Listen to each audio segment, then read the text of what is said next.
ये। कौन सी सभ्यता है?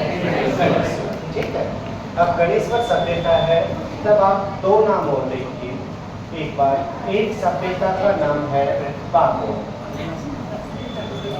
कौन सी सभ्यता है? बागो। और एक सभ्यता है बाड़मेर के अंदर जिसका नाम ये। कौन सी सभ्यता है? तिलवाड़ा।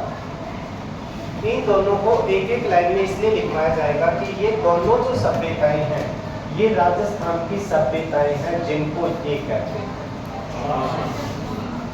कौन सी सभ्यता? युगीन सभ्यता। अब देखिए, आपने यहाँ पर पढ़ा था किसमें? आहड़ में। तांबे का सर्वाधिक प्रयोग कहाँ पर हुआ था? आहड़ में हुआ था ना। तांबा एक धातु है, इसलिए धातु है तो ये सभ्यता है धातु युगीन सभ्यता। हो गया। दूसरा देखो, तांबे का सर्वाधिक प्रयोग होने के कारण आहड़ का नाम क्या रखा गया? ताम्रवती नगरी। और मैंने उसी समय आपको बताया था कि जो तांबे का उत्खनन करते हैं उसे कहते हैं जल। क्या कहा जाता है? जल। अब गणेश्वर सभ्यता, गणेश्वर सभ्यता सीकर में एक तहसील। कौन सी तहसील है? नीम का थाना तहसील। क्वेश्चन पूछ लूं आपसे? शाबाश। चलो बताओ, क्या नाम आया? नीम का थाना में कौन सा सम्मेलन हुआ? किसान आंदोलन। याद करके बताओ क्योंकि स्थान बढ़िया आ चुका है। और उस सम्मेलन की अध्यक्षता किसने की और सम्मेलन किसका था? किशोरी देवी का है जिसका नाम है कटरा सभा। जब आपको मीणा आंदोलन पढ़ाया था तब आपको बताया था 7 अप्रैल 1944 मीणाओं का एक विशाल सम्मेलन जैन मुनि मगन सागर की अध्यक्षता में कहां पर हुआ था? नीम का थाना में। और उस सम्मेलन से मीणाओं ने क्या निर्णय लिया था? चौकीदार। छोड़ो उसको। अक्टूबर 1946 में 28 अक्टूबर के दिन लिखवा रखा है। पीछे क्या छोड़ दिया था? क्या शुरू किया? जरायम पेशे के विरुद्ध व्यापक स्तर पर एक आंदोलन शुरू करने का निर्णय लिया था। कौन से सम्मेलन से? क्योंकि मीणाओं पर कौन सा पेशा लागू था? जरायम पेशा लागू। अब यहाँ पर देखो, तहसील कौन सी? नीम का थाना तहसील में नदी बहती है जिसका नाम क्या है? झुंझुनू को जाकर दो भागों में बांटते हैं ये, और झुंझुनू में जाकर समाप्त होते थे कौन सी? कांकली। वर्तमान में इस नदी के अवशेष तक नहीं है वहां पर। ये कहां से बहती थी? अब कांकली नदी पर इसका उत्खनन करवाने वाले थे एच.डी. सांकलिया। तो उत्खनन किसने करवा दिया इसका? एच.डी. सांकलिया ने उत्खनन करवाया। कौन सी सभ्यता का? गणेश्वर। गणेश्वर सभ्यता में उत्खनन किसका होता था? तांबे का। और तांबे का उत्खनन करने के कारण इस सभ्यता का नाम रखा गया ताम्र युगीन सभ्यताओं की जननी। तो इस नाम से जानी जाती है कौन सी सभ्यता? अब फिर से आप एक बार आहड़ में ध्यान दीजिए। आहड़ में भवनों का निर्माण किससे किया गया? रोड में सुखाई गई कच्चे ईंटों से। और ये ठीक वैसे था जैसे कालीबंगा में था। अब देखो, एक पत्थर तो वो होता है जो हम पहाड़ से निकालते हैं, और एक पत्थर वो होता है जो नदी में बहकर आता है ना। तो आप एक चीज बताओ, पहाड़ के पत्थर में और नदी के पत्थर में अंतर क्या है? वो नदी का जो पत्थर है वो बिल्कुल चिकना हो जाता है ना। अब यहाँ पर आ जाता है। गणेश्वर सभ्यता में भवनों का निर्माण नदी के चिकने पत्थर से किया गया। तो नदी के चिकने पत्थर से भवनों का निर्माण कहाँ पर किया गया?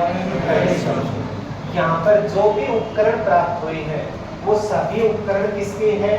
तांबे के। और तांबे के जो उपकरण प्राप्त हुए हैं उनमें देखो, कपड़ा सीलने के लिए हम किसका इस्तेमाल करते हैं? सुई का करते हैं ना।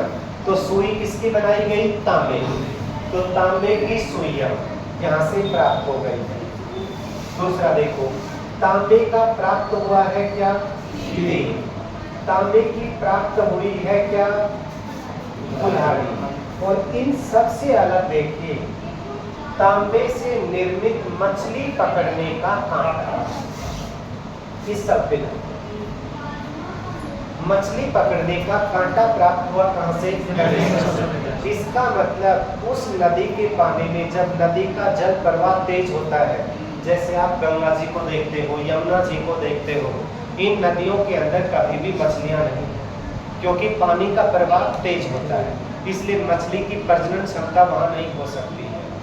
इसलिए मछली की प्रजनन क्षमता वहीं पर होगी जहां पर जल का ठहराव होगा, और ठहराव होगा वहां पर जल भराव रहेगा।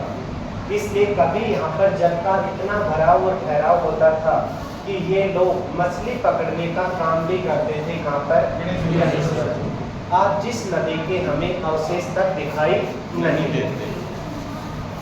इसलिए खाने की अगर चर्चा की जाए तो मछली पकड़ने के लिए उसका प्रयोग केवल किसमें किया जाता था? खाने में। तो लोग मांसाहारी थे, और मांसाहारी कहाँ के निवासी थे? गणेश्वर के निवासी।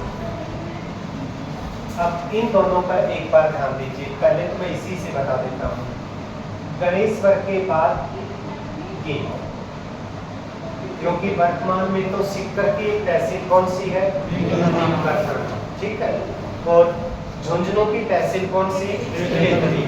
पहले खेतड़ी, सिंघाना और बोहाना जो थे ना, ये सभी खेतड़ी में थे। अब सिंघाना को भी हटा दिया गया है, क्योंकि तहसील बोहाना बना दी गई, और बोहाना को तहसील बनाने से सिंघाना को उसके अंदर डाल दिया गया, और उसको किससे हटा दिया? खेतड़ी से हटा दिया गया। अब सिंघाना की तहसील भी बोहाना है, उनको बोहाना ही आना पड़ता है।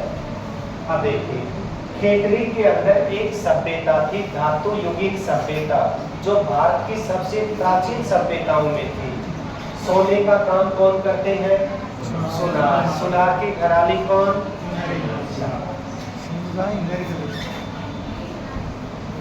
तो कौन सी सभ्यता है? सुनारी सभ्यता। अब इतना ध्यान रखना, ये सोने का काम नहीं कर रहे हैं, लोहे का कर रहे हैं। इसलिए विश्व में लोहा गलाने की सबसे प्राचीनतम भट्टियां जहां से प्राप्त हुई है वो क्या है? सुनारी सभ्यता। यहाँ पर जो उपकरण बनाए गए हैं वो किसके बनाए गए हैं? लोहे के बनाए गए। अब आप मुझे ये बताओ, ये शब्द क्या है? वेरी गुड, पढ़ना तो आता है। ठीक है। इतिहास जो शब्द है, तो इतिहास का अर्थ क्या होता है? सर परिभाषा नहीं, अर्थ बताओ। शाबाश मोनिका, निश्चित रूप से हुआ था। इति है और आस, तीन शब्दों के योग से बना शब्द कौन सा है? इतिहास।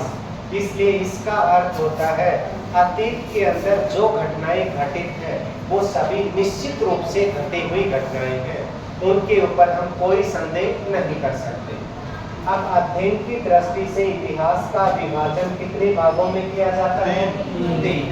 और तीन भागों में सबसे पहला नाम क्या रहा है?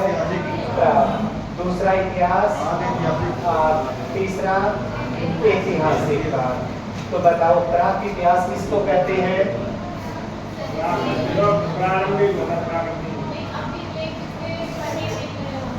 लिखित है लेकिन पढ़े नहीं गए।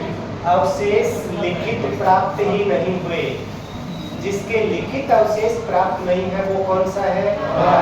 दूसरा देखो, लिखित अवशेष उपलब्ध है, इतिहास के लिखित अवशेष उपलब्ध भी है, या पढ़े जा सकते हैं। हो गया ना। अब यहाँ पर देखो, प्राक इतिहास जो है, ये प्राक इतिहास है, पूरे का पूरा युग किसका है? पत्थर का, है ना। और पत्थर के इस युग का विभाजन किया गया सबसे पहले इसके अंदर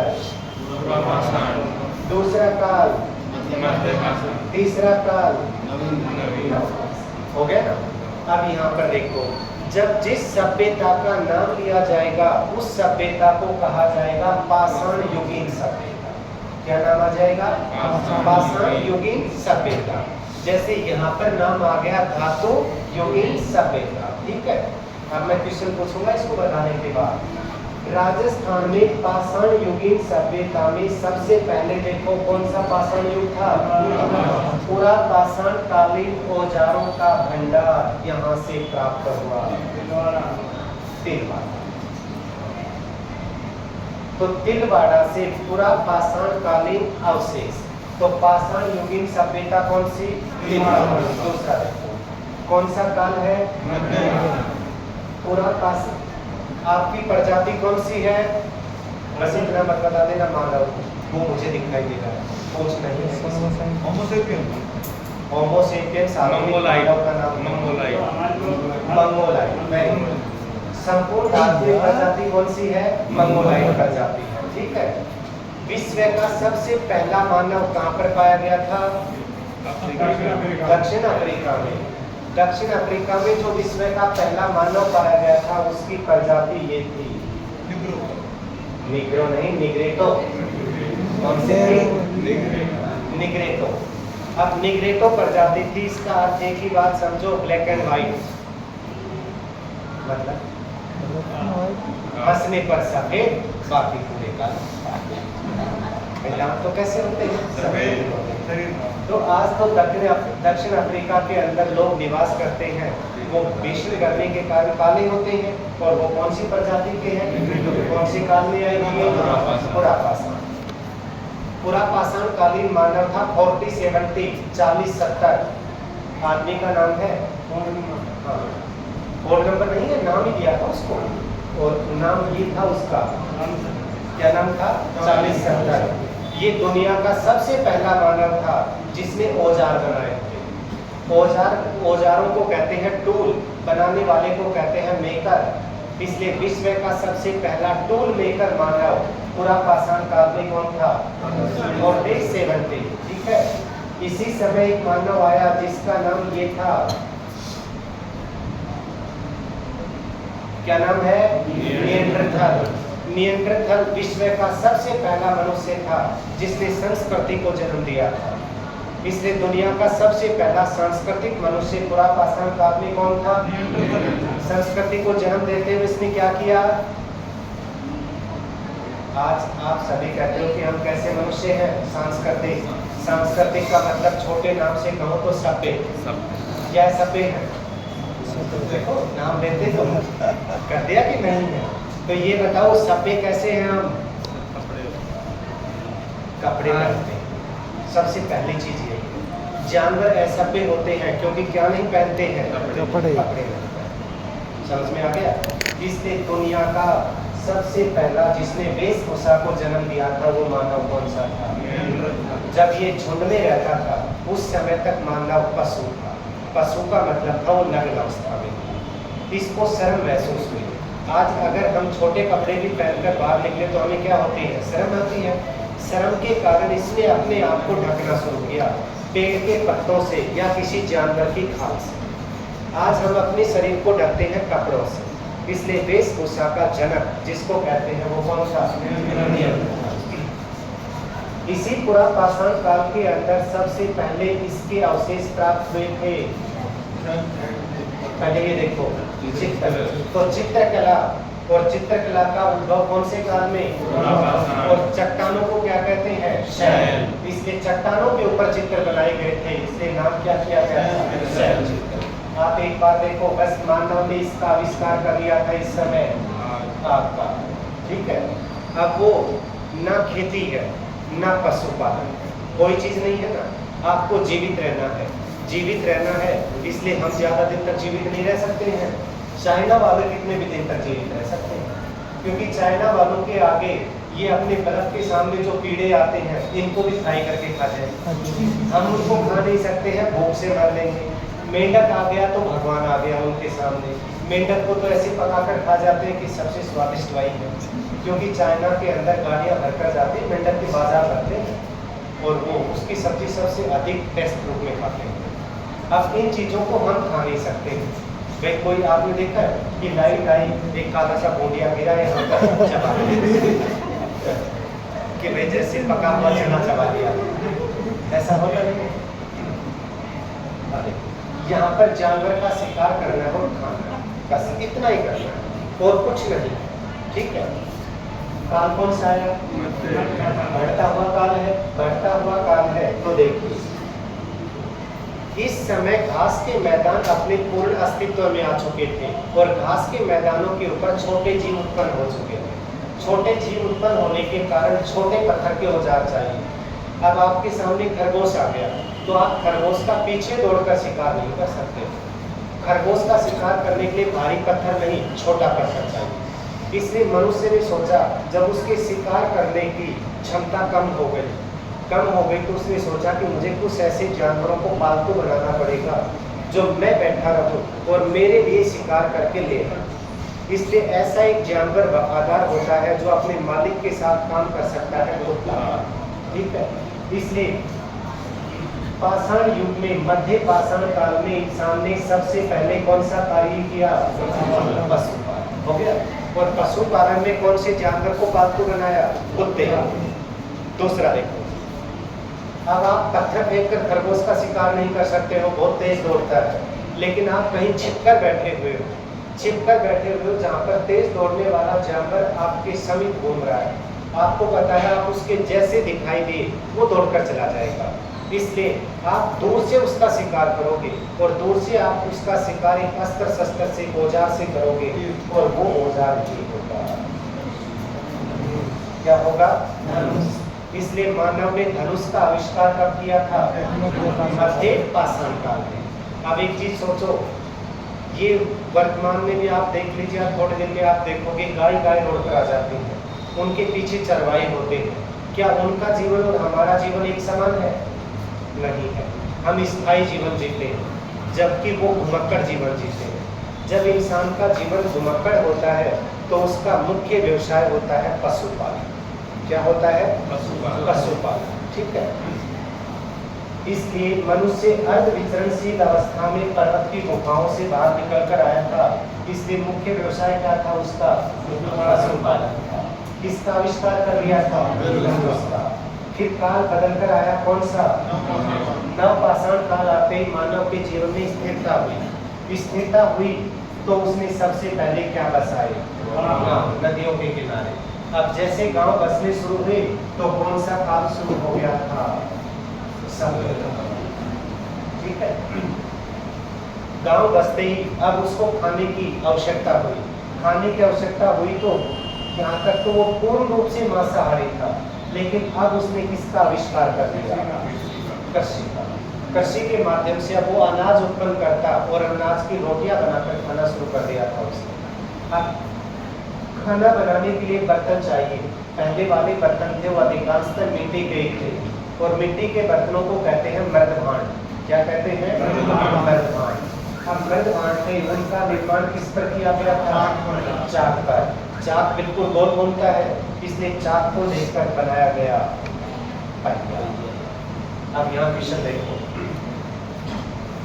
नवपाषाण काल में क्रांतिकारी घटना के रूप में आविष्कार किसका किया गया? उसका कारण देखो, आज लोग गांवों की बजाय पलायन किस तरफ हो रहा है? क्या कोई भी बच्चा है जो खेती पर निर्भर रहना चाहता है? सबको क्या चाहिए? नौकरी चाहिए, चाहे वो सरकारी हो या प्राइवेट, कोई भी हो, लेकिन वो काम करना चाहता है। आज आप घर में देखो, आपको एक मटका तो मिल सकता है, बाकी कोई बर्तन नहीं होते। पहले लगभग प्रत्येक गांव में जो प्रजापत थे वो मिट्टी के बर्तन बनाते थे। आज आप गांव में देखिए कि प्रजापत तो आपको मिल जाएंगे, लेकिन कितने प्रजापत हैं जो मिट्टी के बर्तन बनाते हैं? कोई नहीं बनाता है। तो किसका महत्व कौन हो गया? चाक का। बढ़ाओ क्या था? पहिया। इसलिए क्रांतिकारी घटना के रूप में पहिए का आविष्कार। नवपाषाण काल में अफगानिस्तान का एक गांव है बुर्जहोम। बुर्जहोम का अर्थ होता है वृक्षों का घर। वहां से पहली बार मानव के साथ कुत्तों को दफनाने की कब्र प्राप्त हुई। तो मानव के साथ कुत्तों को दफनाया गया, ये कब्र कहाँ से मिली? बुर्जहोम से, अफगानिस्तान। ये सब कौन से काल के थे? पाकिस्तान का मेहरगढ़ गांव, वहां पर सबसे पहले क्या हुई थी? कृषि। अब ऊपर है, नवपाषाण काल को छोड़ दीजिए, मध्य पाषाण काल में क्या? पशुपालन। विश्व के सबसे पहले पशुपालन के अवशेष मध्य पाषाण कालीन कहाँ से प्राप्त हुए? भीलवाड़ा में है कोठारी नदी पर, और कोठारी नदी पर जो बागोर है, वीएल मिश्रा, वीरेंद्र नाथ मिश्रा ने जब उत्खनन करवाया तो विश्व के प्राचीनतम पाषाण युगीन पशुपालन के ठीक है। दूसरा देखो, पूरा पाषाण कालीन पाषाण औजारों का एक भंडार कहाँ से मिला? भीलवाड़ा से। इसलिए पूरा पाषाण कालीन अवशेष कहाँ से प्राप्त हुए थे? भीलवाड़ा से। अब एक बात,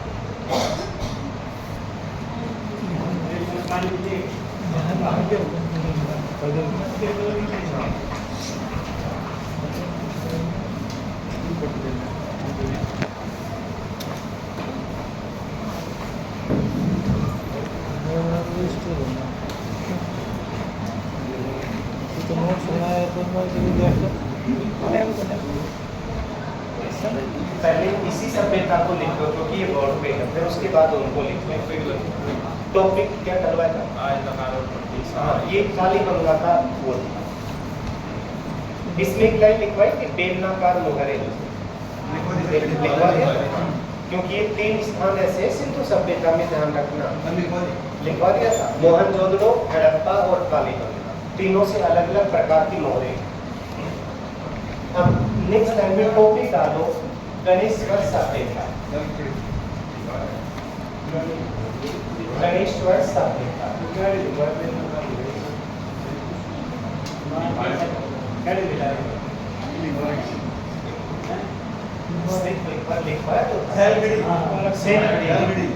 खड़ी से निर्मित बेलनाकार मोहरे।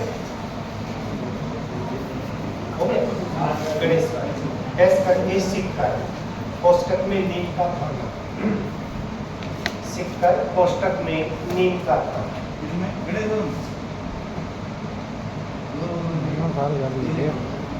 ये नाम लिखो गणेश्वर से, लिख दिया।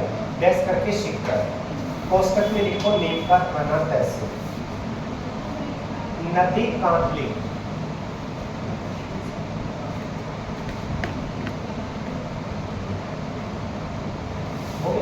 उत्खनन करता एच.डी. सांकलिया, उत्खनन करता एच.डी. सांकलिया।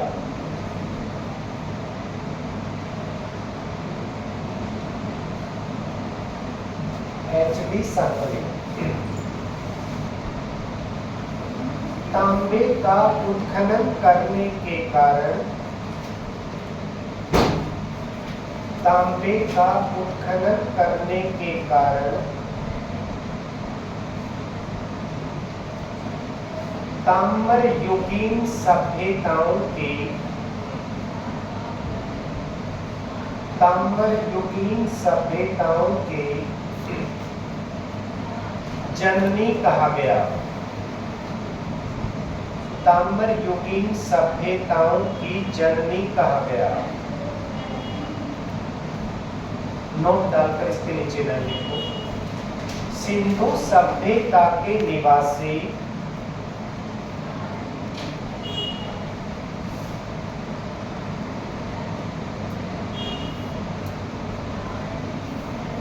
खेतड़ी से, कोष्टक में गणेश्वर,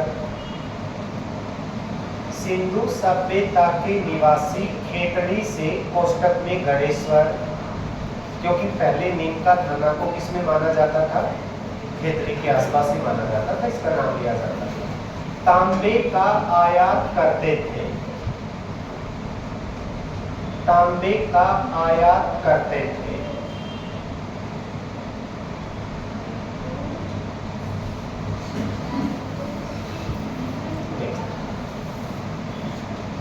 तांबे की सुई, तांबे की सुई, कोमा, तीर, तांबे की ये सभी, कोमा, कुल्हाड़ी और मछली पकड़ने का कांटा प्राप्त हुआ।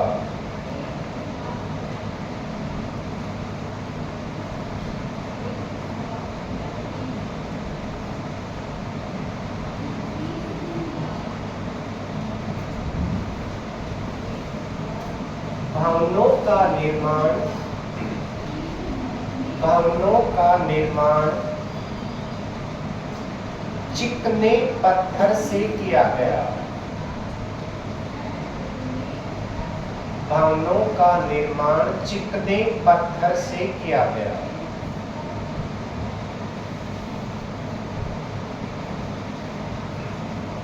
अब इसके नीचे लाइनें अलग से लिखवा रहा हूं, नोट डालकर लिखना है। तिलवाड़ा बाड़मेर से,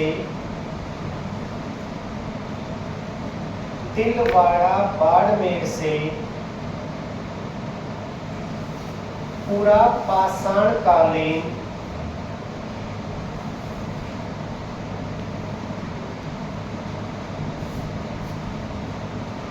पत्थर के औजारों का भंडार प्राप्त हुआ। पत्थर के औजारों का भंडार प्राप्त हुआ।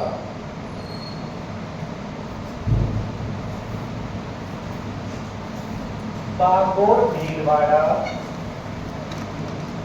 बागोर भीलवाड़ा से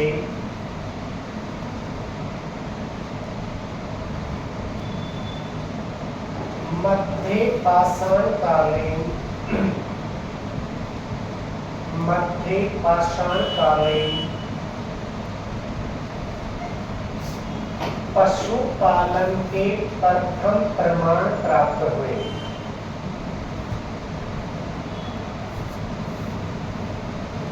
पशुपालन के प्रथम प्रमाण प्राप्त हुए।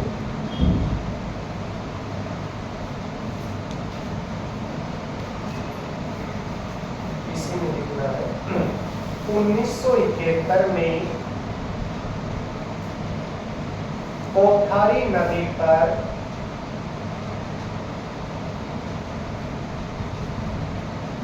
बागोर का उत्खनन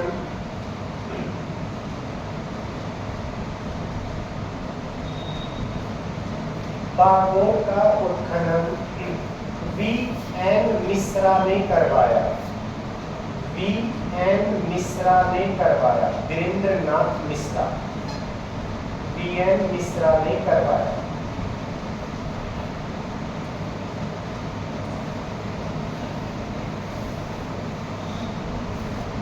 सुनारी सभ्यता खेतड़ी से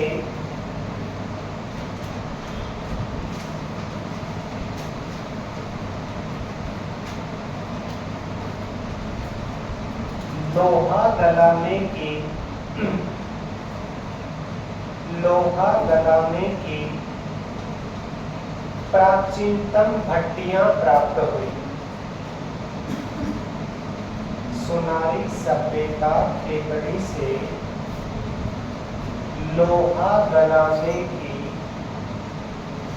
प्राचीनतम भट्टियां प्राप्त हुई।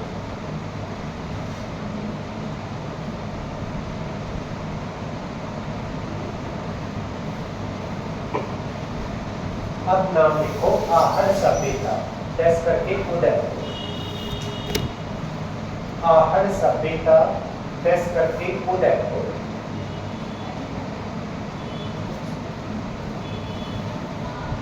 नदी आयर, कोष्टक में बेड़च।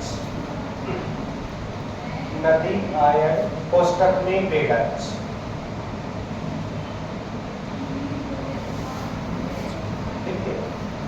खोजकर्ता, खोजकर्ता अक्षय कीर्ति व्यास।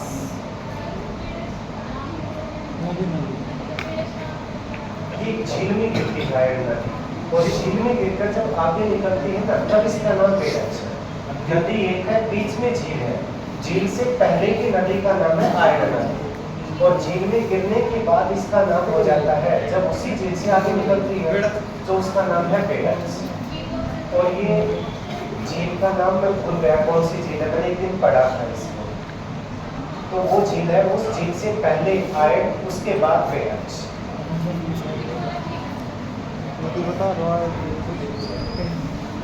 कौन झील है उसका नाम पिछोला, क्योंकि जैसलमेर जो झील है उसमें तो 4 नदी, ठीक है, झामरी, रूपारी, बंगाल और गौर, उसमें ये 4 झील है, नदियां गिर रही। नेक्स्ट टाइम लिखो समय, कोष्टक में समय लिखो 1953-54।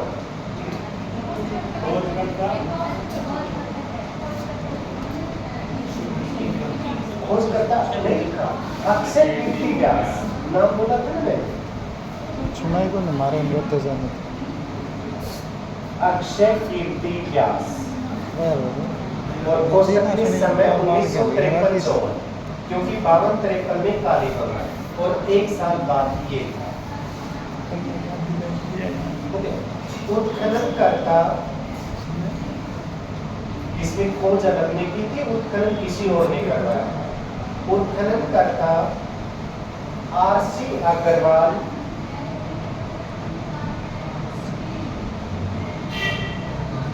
और एचडी सांकलिया। आरसी अग्रवाल और एचडी सांकलिया। कोष्टक में लिखो 1961-66।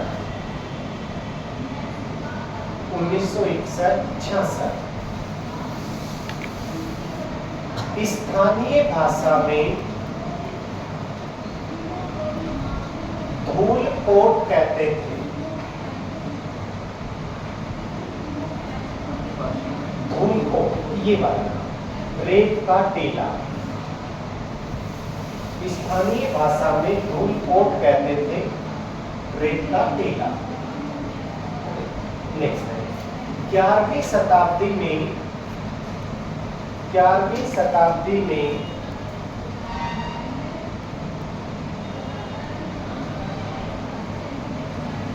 आहार दुर्ग और आघाटपुर कहा गया। आहार दुर्ग और आघाटपुर कहा गया। घड़िए वाला है।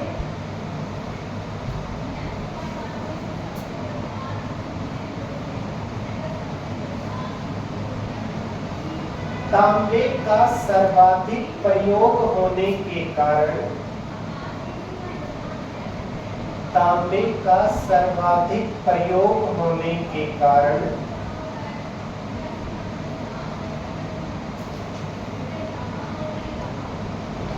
ताम्रवती नगरी कहा गया। तांबे का सर्वाधिक प्रयोग होने के कारण ताम्रवती नगरी कहा गया। अनाज रखने के लिए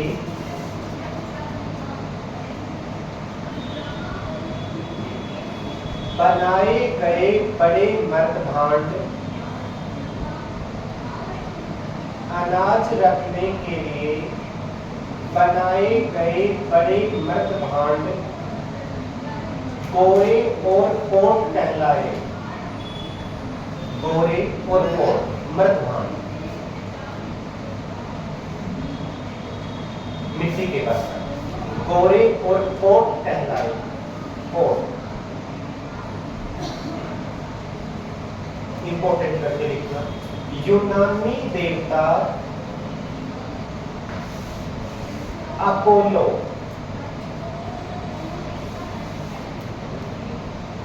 यूनानी देवता अपोलो के चित्रांकन वाली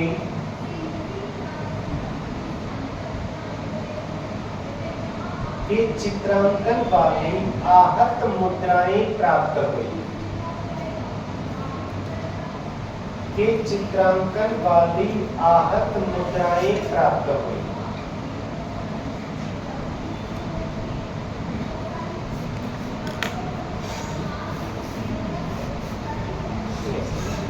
काली बंगा के समान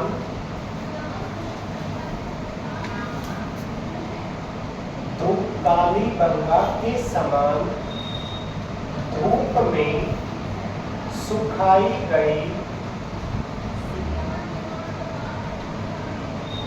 कच्ची ईंटों से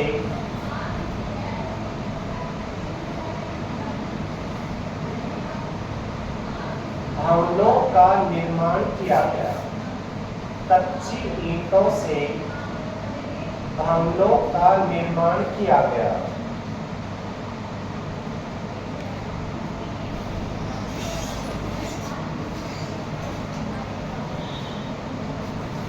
आभूषण के लिए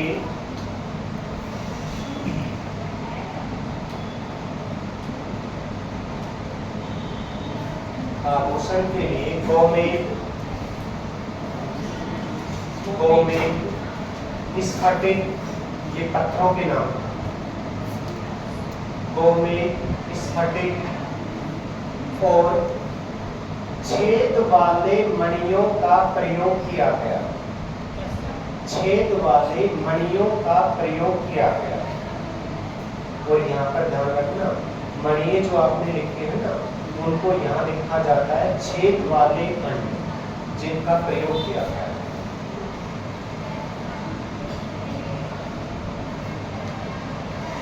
जो ज्वार और चावल का उत्पादन किया जाता था। जो ज्वार और चावल का उत्पादन किया जाता था।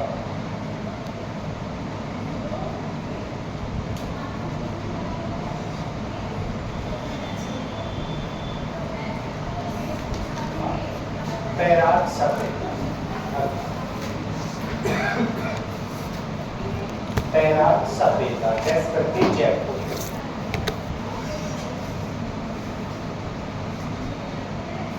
बैराग सभ्यता जैसे करके जयपुर। उत्खनन करता दयाराम साहनी 1936। खोजकर्ता और उत्खननकर्ता एक ही। उत्खननकर्ता दयाराम साहनी 1936।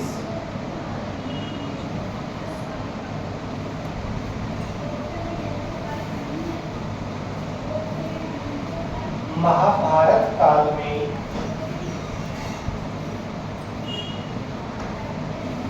राजा विराट ने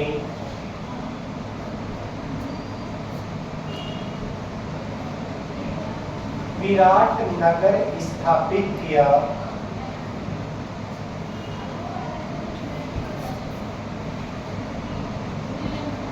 महाभारत काल में राजा विराट ने विराट नगर स्थापित किया, जो मत्स्य जनपद की राजधानी था। राजा विराट ने विराट नगर स्थापित किया, जो मत्स्य जनपद की राजधानी था।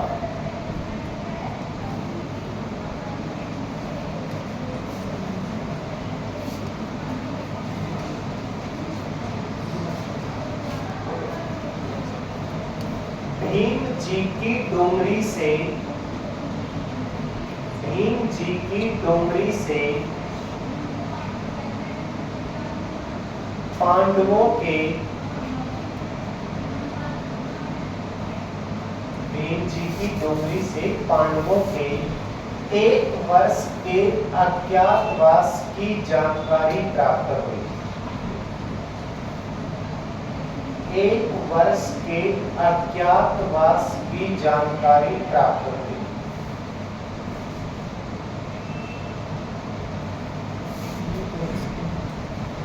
एक वर्ष के अज्ञातवास की जानकारी प्राप्त हुई। बीचक की डोंगरी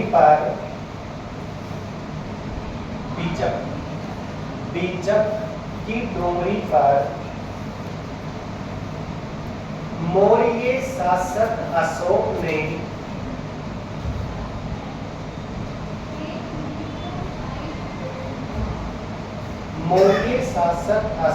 ने भाब्रू शिलालेख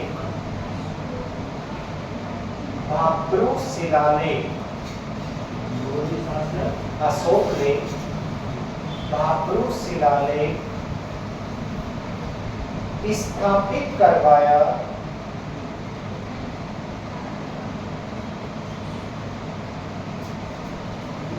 जिस पर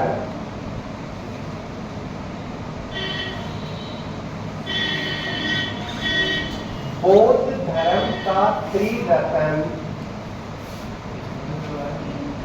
जिस पर बौद्ध धर्म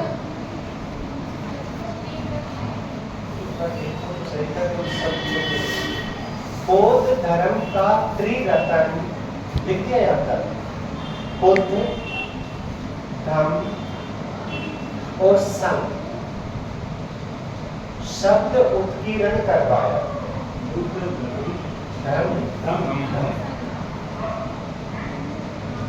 धम्म और संघ उत्कीर्ण करवाया, शब्द उत्कीर्ण करवाया।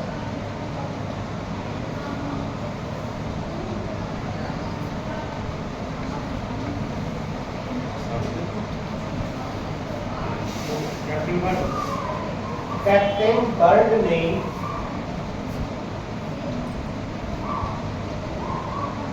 1937 में,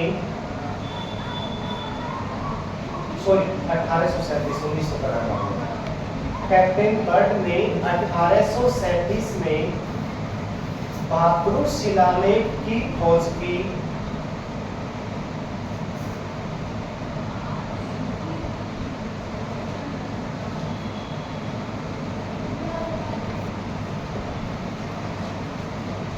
जो वर्तमान में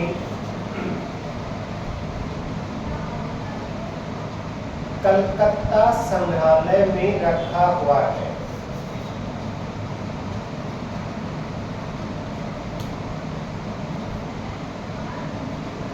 कलकत्ता संग्रहालय में रखा हुआ है।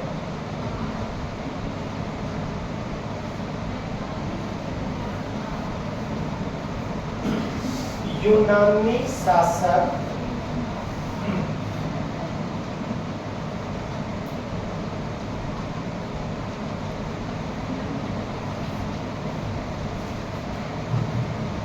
मिनांडर की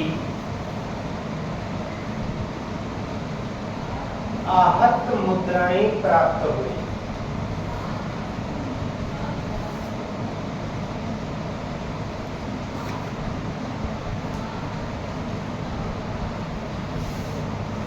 दयाराम साहनी को उत्खनन में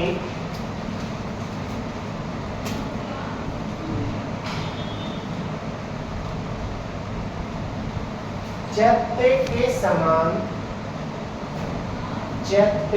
समान बौद्ध मंदिर के अवशेष प्राप्त हुए।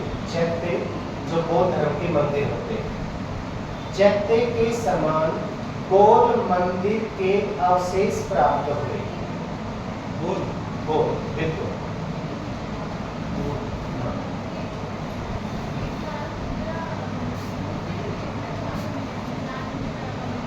ध्यान मुद्रा की जो मूर्ति है वो यहाँ से टॉप से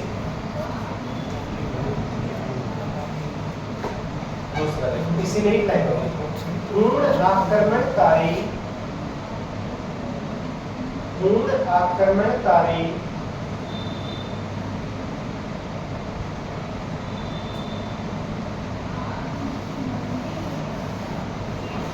मिहिर कुल ने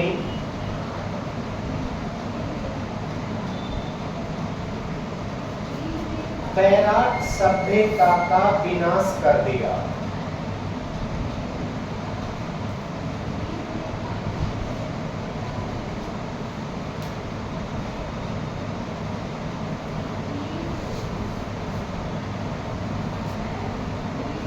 हो गया?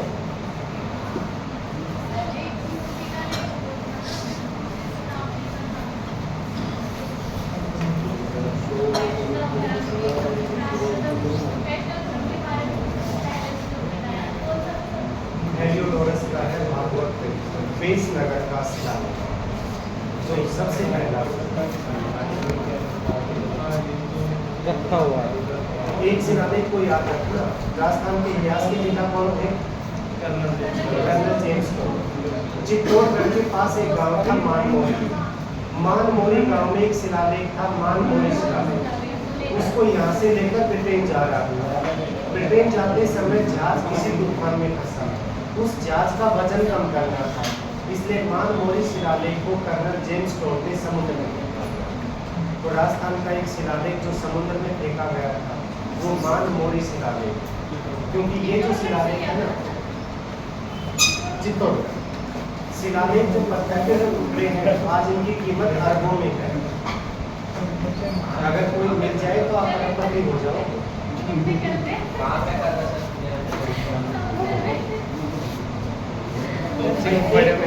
बेटा तो